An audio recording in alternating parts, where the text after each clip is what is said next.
Hello. Why does everybody want to just tear down your dreams? This is one thing I've run into in my personal life. Even my own family, like, wants to tear me down sometimes, I feel like. And they're probably watching this video and being like, when have I ever tried to do that? And the times when they try and do that is when they either make fun of the videos you're making, or they laugh at you, or they um, interrupt you while you're recording. And all these little things, man, they add up a little bit.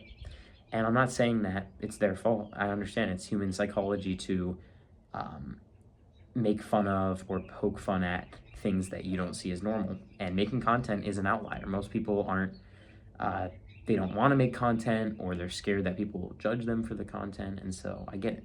It's not something easy to do. But I think it's worth it, honestly. Content's so fun to make. Like, I absolutely love making content and uploading videos and like seeing the comments and stuff and getting my thoughts out there. And yeah, so the point of this video is even the people closest to you will try to sabotage your dreams, and especially the people who aren't close to you will try to tear you down.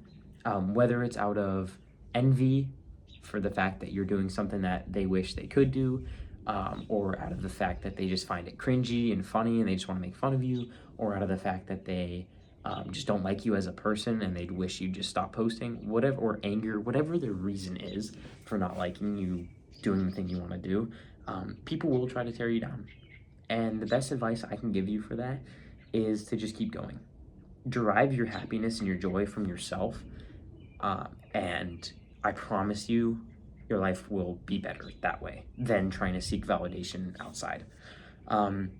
A good example of this is like Mr. Beast, right? He got made fun of in high school for making videos. He was kind of that weird kid who just like sat in the corner and researched YouTube during lunch, and all of those kind of things. And look at him now, literal billionaire from YouTube. Probably a billion people know who Mr. Beast is. That's maybe an exaggeration, but hundreds of millions of people would recognize his face. And it takes that level of obsession and self-belief to make something work. The people who are very successful in life, they were called crazy until they were right. Mr. Beast was called weird until he got his first million views, and then he was called a genius, right? Content genius. What you didn't see was the 10 years of him being made fun of and making videos every single day, for him to become the said content genius, right? It's not like he was born with that. You watch his first videos, they sucked, right? They were terrible, but he got better every single time, and that's what really matters. So I'm gonna keep this one short. If you want to do something that's a little bit ballsy, if you want to say that term, it's a little bit out of the norm, out of the box, do it, man. If you really want some advice for people not finding your stuff, don't use your face. That's the only way. My other thing is, if you don't tell anyone about your channel, nobody's gonna find it until you have like probably a solid 1,000 followers. And even then, it's very hard for them to find it unless you mention it or you tell people. The reason people found my channel is because I told my dad and he told my friends and stuff, which kind of sucks, because this channel could have still been completely anonymous. Like, honestly don't think anyone would have found this channel if I hadn't had told anyone. Even at this point, with 500,000 combined views, the odds of someone in your area seeing it are super low. So anyways, if you want to pursue something, you want to start a cooking channel, you want to start a channel like mine where you just share your thoughts, just go for it, man. What's the worst that happens? You get made fun of a little, you take the videos down, you move on with life. What's the best that happens? You get a monetized channel, it changes the entire trajectory of your life.